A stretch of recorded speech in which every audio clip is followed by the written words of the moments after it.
আসসালামু আলাইকুম সবাইকে। আজকে আপনাদেরকে ইন্ট্রোডিউস করে দিব আইটেলের একদম আলোচিত একটি ডিভাইস, যেটার মডেল নাম্বার হচ্ছে আইটেল S23 প্লাস। একদম কিন্তু স্যামসাং এস সিরিজের মতোই ফোনটি, এবং চমৎকার কিছু স্পেসিফিকেশন রয়েছে এই ডিভাইসটির মধ্যে। এবং এই ডিভাইসটা যখন ইন্ডিয়াতে লঞ্চ হয়েছে মাত্র 14,000 রুপিতে, যেটা আসলে হাইপ তৈরি করে ফেলছিল। তখন অনেকেই বলতেছিল যেটা বাংলাদেশে কবে আসবে, এবং ফাইনালি এই ফোনটা গতকালকে বাংলাদেশে অফিসিয়ালি রিলিজ হয়েছে।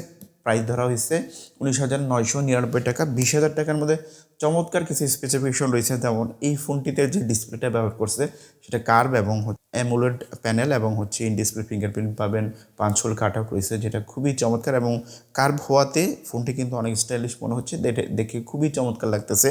তো আরও কিছু চমৎকার স্পেসিফিকেশন রয়েছে এই প্রাইজে, সেটা আজকে শেয়ার করবো। এবং একদম ফুল রিভিউ না, যেহেতু হচ্ছে এটি একটি ফিজিক্যাল স্পেসিমেন ডিভাইস, এবং ফুল রিভিউ পাবেন কিছুদিন পরে। তো চলুন শুরু করি।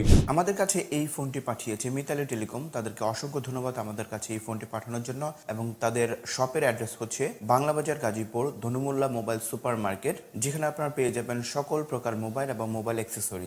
পিছনের ডিজাইনের কথা যদি বলি, দেখতে পাচ্ছেন পেছনের ডিজাইনটা কিন্তু খুবই চমৎকার করা হয়েছে। একটু কাছ থেকে যদি দেখায়, এখানে দেখতে পাচ্ছেন একটু নাড়াচাড়া করলে কিন্তু এখানেও ফোনটি কিছুটা এখানে রেইনবো টাইপের একটি ইফেক্ট মারে, দেখতে কিন্তু ভালোই লাগে। একটু কাছ থেকে যদি দেখায়, এখানে যে কালারটা রয়েছে আরও একটি কালার পাবেন, ব্ল্যাক কালার পাবেন। যেটি আপনাদের ভালো লাগে সেটি কিন্তু আপনারা নিতে পারেন। এবং পেছনে একদম পেছনে দেখতে পাচ্ছি যে ক্যামেরা বাম্পটা রয়েছে, অনেকটা আইফোনের মতো দেখতে, কিন্তু খুবই চমৎকার লাগতেছে। এবং এখানে কিন্তু দুইটি ক্যামেরা রয়েছে, তিনটির মতো দেখাচ্ছে। এবং এই যে যেটা রয়েছে এটা হচ্ছে ফ্ল্যাশ, যেটা ক্যামেরায় কাজ করে। এবং আরেকটু যদি আমি ডিজাইনের কথা বলি, এখানে যে ফোনটির পেছনেও কিন্তু কার্ভ, এখানে দেখতে পাচ্ছেন ডিজাইনটা কিন্তু কার্ভ করা হয়েছে, যেটা আমার কাছে দেখতে খুবই চমৎকার লাগতেছে। এবং এইখানে কিন্তু সুপার লেখা রয়েছে।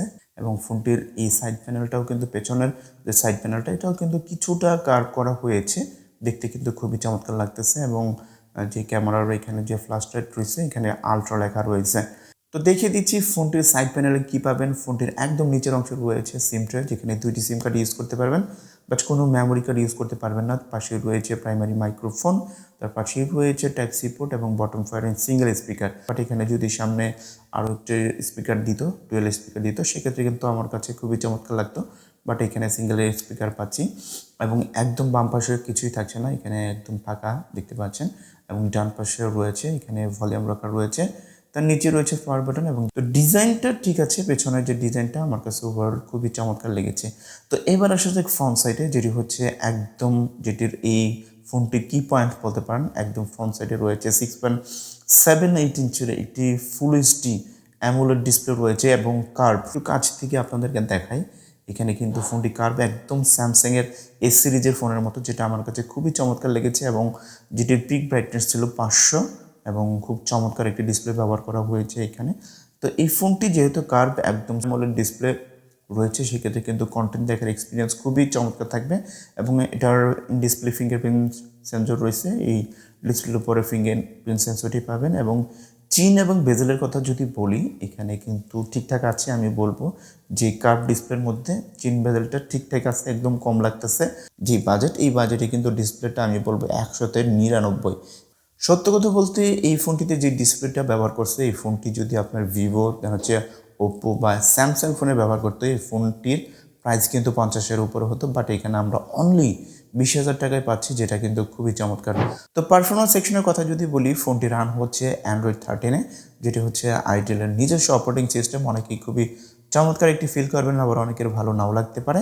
তো চিপসেট হিসেবে রয়েছে ফোনটিতে ইউনি এসোসিল টাইগার সিরিজের 616 চিপসেট, যেটি হচ্ছে 12 ন্যানোমিটারের একটি চিপসেট। এবং এটি হচ্ছে একটি বাজেট চিপসেট। বাট আসলে এখানে যদি তারা এখানে মিডিয়াটেক হেলিও G99 বা G90 চিপসেট দিত, G85ও যদি দিত, তাহলে কিন্তু খুবই চমৎকার হতো। বাট এখানে আসলে যে ডিসপ্লেটা দিছে, সেখানে কিন্তু ডিসপ্লেতে যে প্রাইস কস্ট কাটিং হয়েছে, সেজন্য হয়তো তারা পারফরমেন্স সেকশনে ওই রকম চিপসেটটা ইউজ করতে পারে নাই। বাট এখানে কিন্তু 8GB র্যাম রয়েছে, এবং হচ্ছে 256 স্টোরেজ পাবেন, যেটা আমার কাছে খুবই চমৎকার লাগছে।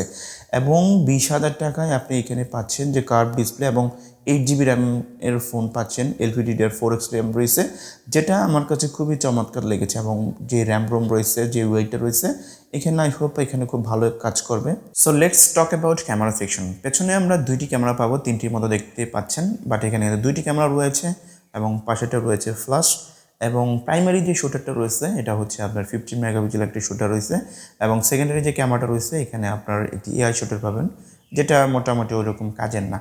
তবে পেছনের ক্যামেরার যে প্রাইমারি শুটারটা রয়েছে 50 মেগাপিক্সেলের, সেটার যদি পিকচার কোয়ালিটি খুব ভালোই হবে 50 মেগাপিক্সেল, যেহেতু পেছনে একটি প্রাইমারি সেন্সর রয়েছে এবং সেকেন্ডারি যেটা রয়েছে এটা কিন্তু আপনার ওই রকম আহামরি কিছুই না আমি বলবো। এদিক থেকে আমি বলতাম যদি এখানে একটি আলট্রাওয়াইড শুটার দিত বা 5 মেগাপিক্সেলের যদি একটি ডেপথ সেন্সর দিত তাহলে আরও একটু ভালো হতো, বাট আসলে হয়তো কস্ট দামের কথা চিন্তা করে তারা আসলে দিতে পারে না। এবং ফ্রন্ট সাইডে কিন্তু এখানে 32 মেগাপিক্সেল একটি সেলফি শুটার রয়েছে, যেটার ছবির কোয়ালিটি কিন্তু চমৎকারই পাবেন এবং এটা হচ্ছে 5 হোল কাট আউট রয়েছে, এখানে কিন্তু বোঝা যাচ্ছে না, এখানে কিন্তু ডিসপ্লেটা কিন্তু 5 হোল। 5 হোলের উপরে এইখানে আপনারা 32 মেগাপিক্সেলের একটি চমৎকার সেলফি শুটার পাবেন, যেটা দিয়ে কিন্তু খুব সহজেই সেলফি টেলফি তুলে সোশ্যাল মিডিয়াতে আপলোড করতে পারবেন।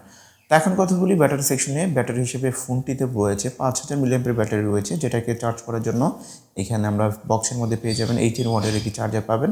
ফোনটিকে একবার চার্জ করলে কিন্তু অনায়াসে আপনি 1.5 থেকে 2 দিন ইউজ করতে পারবেন। যদি ভারী গেমস টেমস খেলেন, ভারী গেমস বলতে যেহেতু একদম গেমিং ডিভাইস না, নর্মাল যে গেমসগুলো আছে সবগুলো গেমসই কিন্তু খেলতে পারবেন। PUBG, dance, call of duty আপনারা কিন্তু যে নর্মাল সেটিংস আছে আপনারা খেলতে পারবেন অনায়াসেই। এবং যদি আপনি বেশি ইউজ করেন, ভারী ইউজ করেন, সেক্ষেত্রে হয়তো আপনার এখানে কিছুটা আপনার ব্যাটারি ব্যাকআপ যাবে, সেক্ষেত্রে আপনার 6 থেকে 7 ঘন্টা একটানা ব্যাকআপ পেয়ে যাবেন। তো এখন কথা বলা যাক ফোনটির ভালো দিকের কথা যদি বলেন, ফোনটির যে কি পয়েন্ট আমি বললাম যে ডিসপ্লেটা আসলে যে ডিসপ্লেটা দিচ্ছে এইখানে আমি আসলে খুবই স্যাটিসফাইড হয়েছি যে ডিসপ্লেটা দিয়েছে। এখানে 20,000 টাকায় একদম কার্ভ ডিসপ্লে, যেটা আমার কাছে খুবই চমৎকার লাগছে। ডিসপ্লেটা খুবই চমৎকার। এবং আরেকটা যেটা ভালো লাগছে আমার কাছে, যেখানে র্যাম রোম 8GB প্লাস হচ্ছে 256 স্টোরেজ পাবেন।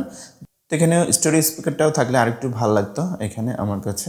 তো তাছাড়া মোটামুটি সবই ঠিক রয়েছে। এখানে ক্যামেরাটা অ্যাভারেজ রয়েছে, যেহেতু আসলে এখানে ডিসপ্লে সেন্ট্রিক বা চিপসেট, র্যাম রোমটা ঠিক আছে, ক্যামেরাটা অ্যাভারেজ রেখেছে এবং ফ্রন্ট সাইডের এবং সেলফি ক্যামেরাটা ঠিক আছে আমি বলবো। তো এটা যেহেতু একটি ফিজিক্যাল স্পেসিমেন ডিভাইস, তো আরও ডিটেলস অনেক কিছু দেখাতে পারিনি এবং যখন আমরা ফুল রিভিউতে আসবো তখন হয়তো আরও চমৎকার কিছু আপনাদের ইন ডিটেলস জানাতে পারবো এবং ডিভাইসটি কেমন হয়েছে সেটা আপনারা জানাতে পারেন। তো বন্ধুরা, এই ছিল iTel S23 প্লাস নিয়ে ভিডিও। আশা করছি ভালো লেগেছে এবং যদি ভালো লেগেই থাকে আমাদের চ্যানেলটি সাবস্ক্রাইব করে দেবেন এবং পাশে থাকা বেল আইকনটি অল করে দেবেন, যেন পরবর্তী ভিডিও ছাড়ার সাথে সাথে সবার আগে আপনাদের কাছে পৌঁছে যায়। তো আজকে এখানেই শেষ করব।